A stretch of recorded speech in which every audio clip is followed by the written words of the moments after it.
This Chinese 5th-gen jet has already entered operational service and its numbers are rapidly growing. But is it any good, or is it just a cheap copy of its counterparts, eating the new power from the east? The J-20 story begins with the JXX program back in the early 90s. And China was so far from actually successful building this kind of aircraft that it's almost a miracle that anything was built at all. Namely because they didn't have the know-how, they didn't have the engines, and they definitely had no experience with stealth technology. Their first step towards building a new fighter jet was acquiring almost all of the top-tier Soviet tech from the newly formed, desperate for cash, Russian and Ukrainian governments. The second was a huge data leak of the F-35 documentation orchestrated by Chinese hackers back in 2009. A perfect blend of East and West. After being chosen over the Shenyang in 2008, the Chengdu Aircraft Corporation unveiled their first prototype of this 5th-gen fighter in 2011. When the first pictures of the J-20 performing ground tests went around the globe, experts were quick to downplay the significance of this jet and rate it as just yet another Chinese copycat technology demonstrator. And to be fair, it wasn't much more than that at the time. Design of this aircraft was nothing unseen before. It was a love child of the F-22 and the MiG-144, as people like to say, but it was actually based on mature stealth concepts from both the F-22 and F-35, and adding on basic delta wings plus a canard design often seen on fighters such as the Rafale and the Eurofighter. But it's far more than just a mere copycat. The J-20 is massive. At 21.4 meters in length, it's the largest 5th-gen aircraft to this day, and just a tad smaller than the flankers, which are otherwise huge fighters.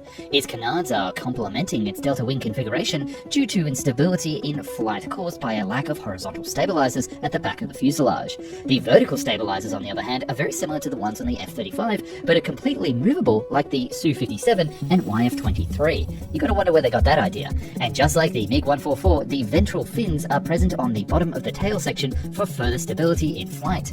The nose of the aircraft is a clear copy of the F-22 and F-35 designs. Just look at this front view comparison between the J-20 and the F-35. The missile bay is segmented into 3 compartments, just like on the F-22, with the main one being used for medium to long-range missiles like the PL-12 and 15, and side ones for IR-guided short-range weaponry. A very interesting detail that's unique to this aircraft is how the side missile doors actually close and the missile is deployed on the outside when in combat. This solution lowers the drag and lets the missile use much less energy in the initial stage of locking onto a heat source. The biggest issue with the Chinese aviation industry for decades has been the engines. The initial J-20 prototypes were powered by Russian AL-31 engines, and just like the J-10 and other flanker derivatives, designed for the PLAAF. It's this Chinese dependency on Russian engines that was certainly a problem that they needed to solve if they ever wanted a serious 5th-gen contender. But this main issue was that they were not capable of supersonic speed without the use of afterburners. So today, the J-20s use the WS-10C variant engines that was unveiled with a production model in 2020. This engine was supposedly much improved over the original, with sawtooth edges on the nozzles, helping reduce the radar cross-section. However, this is still not yet a final solution to the problem, because these engines, which were designed to be used throughout the Chinese Air Force for the future, failed their trial tests. So in terms of engines, the J-20 is certainly not underpowered, but the lack of supercruise is certainly an issue that will persist for the time being. Next, let's talk about the elephant in the room. Stealth performance. Many have been skeptical about the J-20's stealth capabilities, but let's take a look at the production model, which was a big leap forward compared to the prototype. The Chinese picked up a lot from the stolen documents from Lockheed, and the J-20 is definitely not to be ridiculed. Integrated optical targeting systems are present just like on the F-35, and the engine nozzles, although not flat like the F-22, are improved and follow again the F-35 design.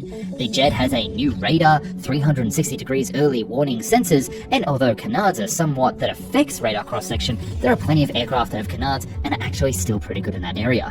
Take a look at the Rafale for a second. It's speculated to have the lowest radar cross-section among 4th-gen jets, and its delta wing plus canard design looks awfully just like our Chinese friend here. Mentioning the DSI intakes again, you just need to see how they learn from the F-35 experience.